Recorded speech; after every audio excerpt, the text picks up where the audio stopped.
Cheating was not worth the price I paid. Friday nights in the summer air make every winter night worthwhile. Where I live, neighborhood parties happen about once a month during the winter months, but in the summer, it happens every other Friday, and more often than not, there is a large gathering.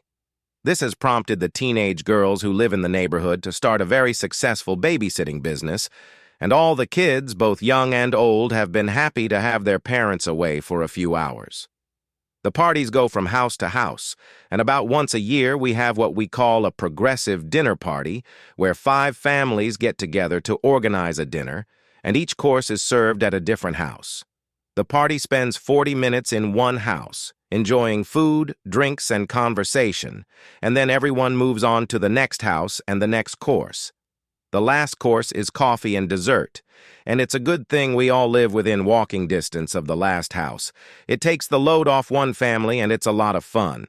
The rest of the parties alternate in the usual way, house to house, host to host, and each party is a little different. Our congregation is diverse, and that is a blessing. Some of us stick to traditions. We fire up the grill, put on some burgers and sausages, make some salads and side dishes, and everyone dives into the food. At least I make sure there's a good selection of all sorts of condiments and stuff to go with the meat. Karen and Bob Jackson, however, really like to cook their own kebabs. They have a smokehouse dedicated to it, and their parties are legendary. The Patels are of Indian descent, and they make the best chicken vindaloo, aloo gobi, lentils, and various curries you can find anywhere. For the past 2 years, Darren and Michelle Stevens have been cooking the best grilled 3-bone steak and roasted corn on the cob I've ever tasted, and serving it with 2 different house beers. Pat and Steve Elliott are vegetarians, but when they host, no one misses the meat dishes. I don't know what they do with those vegetables, but every bite is an individual treat. Then there's Marie and Henry Benedict. Henry loves fish. He can grill fish 10 different ways, and you want to get a piece of each kind he cooks. In all, about 24 families gather at our community parties. Some families have pools in their backyards, and there is dancing, discussing, and gossiping as usual. It's a great community, and I like the people here. Well, at least I like most of them. I could do without Frank Baxter. I disliked Frank as soon as I met him. He had this smug demeanor and a smirk that said, "I'm one step ahead of you." I thought that at the first opportunity Frank would clean out my pocket, but it turned out that at the first opportunity he would steal more than just my wallet. I wasn't alone in my dislike of Frank. Most of the men disliked him, and behind his back we called him Baxter. He was the only guy we regularly called by his last name. What annoyed us was that the wives seemed to like him. That was the way it was with wives. At least with our wives. They never seemed to have a bad word to say about anyone. I'd say a bad word about him, and she'd just reply, "Oh, Jim, just get over it. He's not that bad."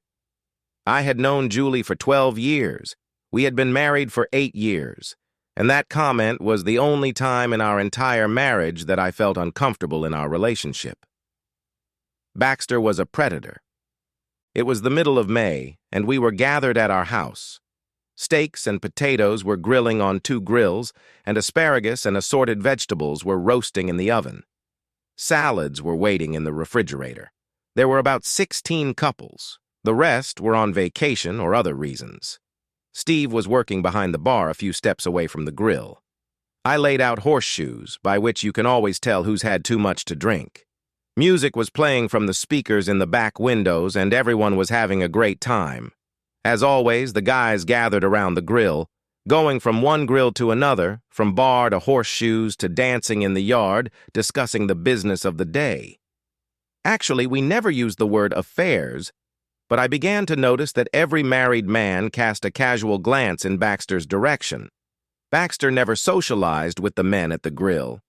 He never had anything to say to his husbands. He was always with his wives. They'd laugh at the nonsense he sold, and he'd ask them to dance. Baxter never missed a slow song, and always approached a man's wife before her husband. We had a fox in the hen house, or maybe he was just a skunk. That evening, the conversation over the grill turned to crime. There had been several break-ins within a few blocks of us, and a car had been vandalized overnight in one of the neighborhoods, so we felt crime was coming at us as well. Things came to a head when Henry told the 6 of us gathered around the grill at that moment that he had been called to jury duty. Some guy was being tried for breaking into houses in the middle of the night while families slept. We looked at each other and thought the same thing. This guy must have had a gun to be so brazen. Henry then told us that the defendant had a bracelet on his ankle that was clearly visible because the pant leg of his pants didn't cover it when he sat down. If our attention had not been riveted before, it was now riveted. We started talking about the neighborhood watch. Some of the men decided that we should take turns walking or driving around the neighborhood in the middle of the night, but that didn't resonate. Everyone agreed that it would be too easy for someone to slip past us, get in and out, and we wouldn't detect them. Then we thought about home security systems, and we liked the idea, but they are expensive and each of us is on our own. Some of us eventually agreed to that, but most of us didn't. Then I suggested a stray idea. You know, thieves probably scour the street before picking a target. What if we buy a bunch of those little inch-long surveillance cameras?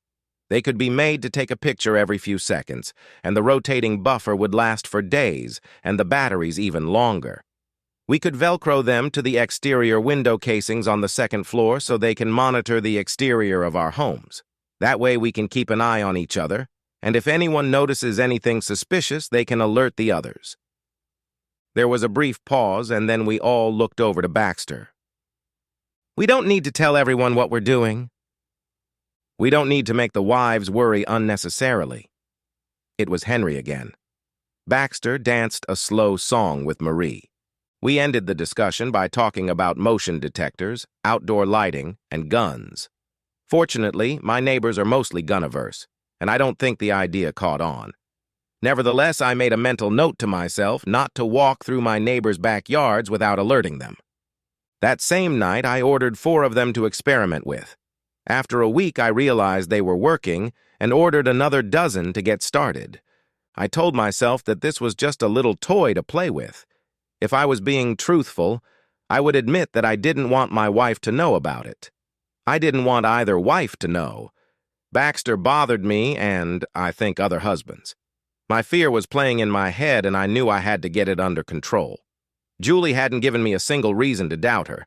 I knew that, but I was still worried. That's what a smirking asshole like Baxter can do to a man. He stirs up fear and doubt in a husband's mind, and I could swear he likes it.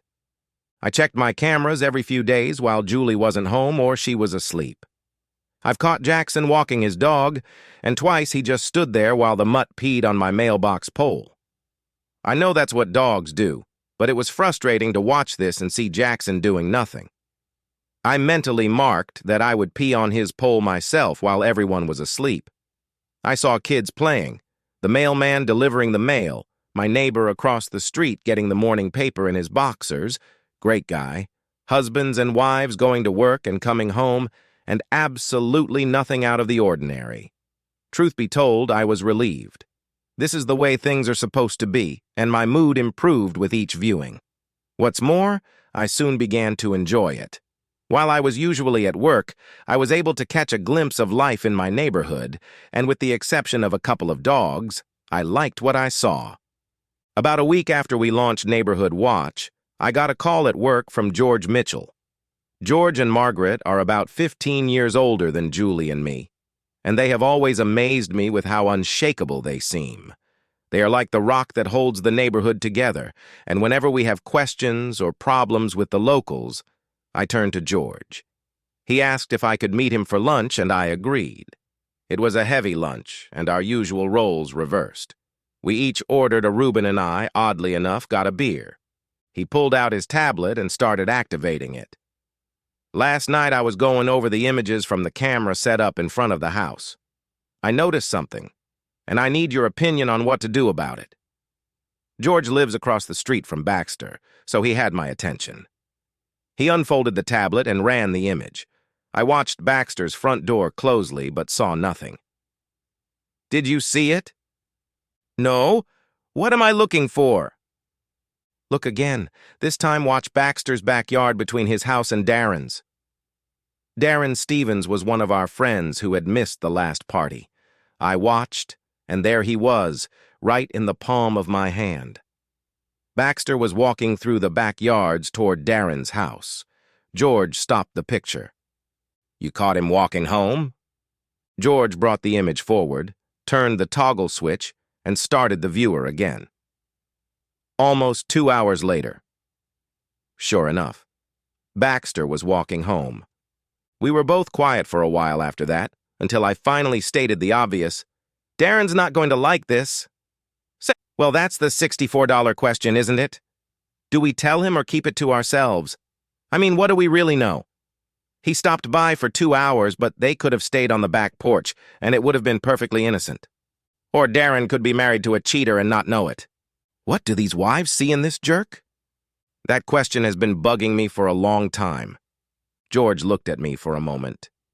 You don't think... No. There's just a little nugget of doubt lodged in my brain. You know Julie. She'll never say a bad word about anyone. I wish for once she'd spit in his eye and kick him in the balls. George laughed at this point. Yeah, I know Julie. She'll never spit in his eye or kick him in the balls, and she'll never cheat on you the way you cheat on her. The girl loves you, so get those thoughts out of your head. I know. Assholes like Baxter have a knack for creating doubt. It's one of the many things I hate about him. Well, if it makes you feel any better, he got me too. Seriously? What do you mean seriously? Margaret is still a beautiful woman. No, that's not what I meant. It's just that I've always thought of you two as a rock, and I'm a little surprised you let Baxter get to you. Welcome to the club. Anyway, a few weeks ago I had a little talk with Margaret about Baxter and asked if he had ever been a problem for her. That's exactly how I phrased it. And what did she say? She laughed and said she was too old to attract a player like Baxter. How did you react to something like that? The next day, I stopped by on my way home from work and bought the most attractive negligee I could find and a necklace with very large stones. I laughed, shaking my head and lowering my gaze to my beer, but the seed was laid. After a few minutes, I looked at my friend again and asked, "Where did you buy that negligee?" They have a store in the mall that sells stuff like that. You can't miss it. All the married men there stand in front of the window while their wives shop elsewhere. George smiled and paused, then added, She laughed when she opened it, but she wore it that night. It was a good night. I took George's advice, and 2 nights later handed Julie 2 boxes carefully packed by the saleswoman. The rocks may not have been as big as what George could afford, but the plush toy was a dream. Her reaction was not much different from Margaret's. What did you do? What do you mean? What have I done? 8 years, and this is only the 2nd time you've given me something like this. She picked up a plush toy with a pair of scissors. And the first time was on our honeymoon. I just wanted to do something nice for my wife. I wanted to say, I love you, somehow. That's all. She smiled, but didn't believe anything. Maybe it had something to do with those little cameras you installed outside the house. No. Well, maybe a little, indirectly.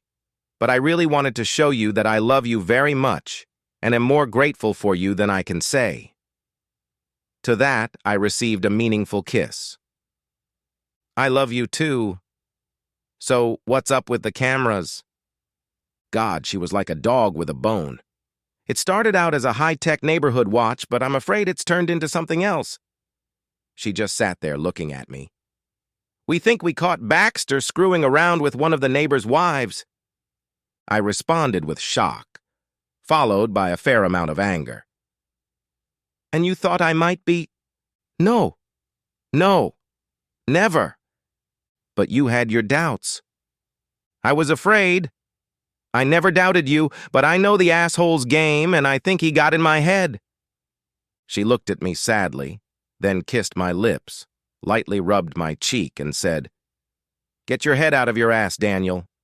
I am your wife, past, present, and always. Got it? Got it. I thought nothing could be as good as when she took that awful weight off my shoulders. That night she wore the lingerie I'd bought for her, and it turned out I could feel even better. Later, the next day, it occurred to me that I had blabbed to Julie. Honestly, I didn't know if that was good or bad. I'd never told her who we suspected, and it struck me that she hadn't asked. I didn't know what it meant, if it meant anything at all. Maybe she didn't want to know. In the end, it didn't change anything, and the cheating continued. I guess she hated cheaters as much as I did. 2 days after I gave Julie the underwear, she was planting annuals in our front garden. My camera caught Baxter walking up to her. I couldn't hear what she said, but about a minute later, she was already hitting him in the chest with a shovel. Even without sound, you could tell she was offended. I decided a video camera was the best $35 I'd ever spent, and the next day I picked up some brochures about cruise ship vacations. We never went on the cruise. Julie insisted that we take the kids to Disneyland instead. It turned out to be a lot more fun than I had envisioned, and the kids had a lot of fun. She told me that in the past, Baxter had been delicate in his inappropriate remarks, but that day he was acting more brazenly for some reason. She suggested that he had mistaken her willingness to ignore his remarks for acquiescence. He would not make that mistake again. So George talked to Pat and Steve Elliott. They lived behind Baxter and disliked him even more than everyone else. It seems Baxter had a habit of blowing grass clippings into the vegetable garden they planted every summer along the back of their yard. They had 2 cameras, but they didn't put either of them in the backyard, deciding they didn't want to be accused of spying on their neighbors. At George's insistence, they bought 2 more so they could watch Baxter's comings and goings in both directions. It didn't take long, but we were still surprised to discover their cameras. It seems that Baxter had at least 2 cheating wives living in different directions from his house. They caught Baxter entering Craig and Barbara Perkins' house and didn't come out of there for another 2 hours. George, Steve, and I got together for a beer after work and tried to decide what to do. On the one hand, we could throw the marriage down the stairs, and on the other hand, we could betray a friend. George said it best. If you were the husband, what would you want us to do? It was an easy question to answer, so we decided to call Darren and Craig and invite them over for a beer on Saturday. Somehow I had been nominated to be the ringer. I was starting to hate the whole neighborhood watch idea. You can imagine what that friendly beer was like, right? There were 5 of us at the table, 3 neighborhood watchers and 2 angry husbands. The first plate of nachos ended up on the floor. The first pitcher would have followed if Steve hadn't grabbed it first. Guys, I know this looks bad, but all you know is that he came to our house.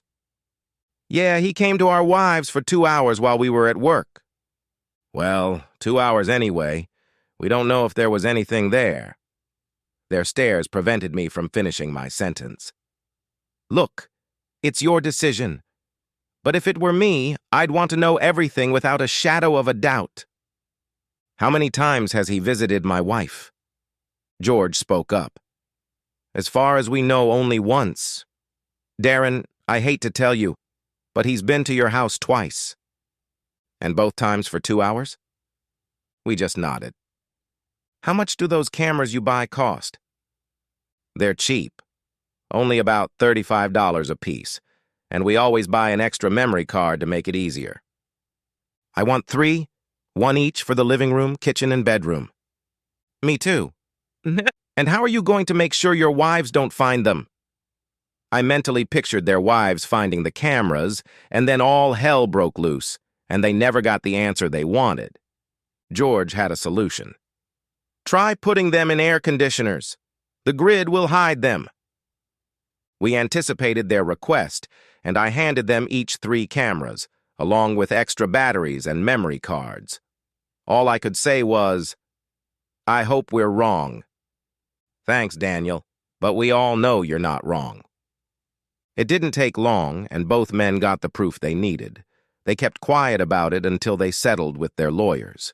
Divorce papers were drawn up, bank accounts were divided, and credit cards were canceled at the last minute. In the end, families broke up, fathers took on part-time jobs, and no one was happy. It wasn't pretty, and the whole affair left the neighborhood in mourning.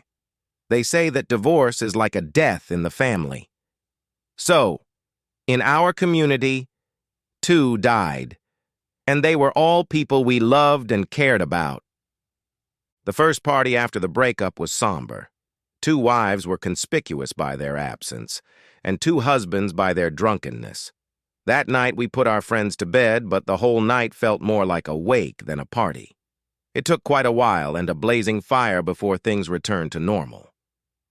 In early October, George and Margaret Mitchell celebrated their 30th anniversary. All the neighbors got together and rented a dance hall for the night. We booked a band, a bar, hired a caterer, and invited the whole neighborhood. It was an unforgettable night. George and Margaret's family was there, as well as several prominent residents, and we asked everyone to bring their cell phones and take lots of pictures. We specifically asked everyone to take as many pictures as they could. To make sure there was evidence, documentation of this happy event, all the mini cameras were taken from the windows and spread around the room. Then, while we were all celebrating, Frank Baxter's house burned to the ground. Baxter was out of town, and all of his neighbors were at the party. By the time everyone noticed the fire, it was too late for the fire department to save the structure. The arsonist was never caught. Frank sold the house and moved away. No one missed him. Craig rented a 2-bedroom apartment nearby, and he and his ex-wife take turns living in the house with the kids. They're doing well. Darren and Michelle didn't have kids, so they sold their house. She moved away, and he stayed close by. About a year later, both men started dating and are still dating today. They have not remarried, but seem to be regaining the life and joy they once knew. Julie runs into Barbara from time to time and tells me that Barbara is full of remorse. She says that Baxter was never worth the price she paid. It's unlikely that anyone would disagree with her, but some things can't be fixed, no matter how much you'd like them to be. In the months that followed, the company that created the mini cameras sold them to many homeowners in my neighborhood. I'd like to think they were all purchased for home security, but truth be told, as divorces went through, the neighborhood watch phase took on a different meaning. There were no more divorces after Baxter left, and I'd like to think that means there were no more cheating spouses. But I know the national statistics as well as anyone, and they seem to indicate otherwise. It turns out that Neighborhood Watch did accomplish its original goal after all. When we started comparing surveillance from different cameras, we noticed the same car driving slowly through the neighborhood, and eventually the driver and passenger of that car were seen walking along the property line behind houses. We called the police, told them what we had, and the 2 men were arrested. This allowed the police to find some items stolen from other homes, and the 2 men were brought to court. In the end, the 2 crooks were caught, 2 families were destroyed, and the 2 thieves were brought to justice. Sometimes I wonder if those little cameras were a bargain or just terribly expensive. The end. Subscribe to my channel. Thank you.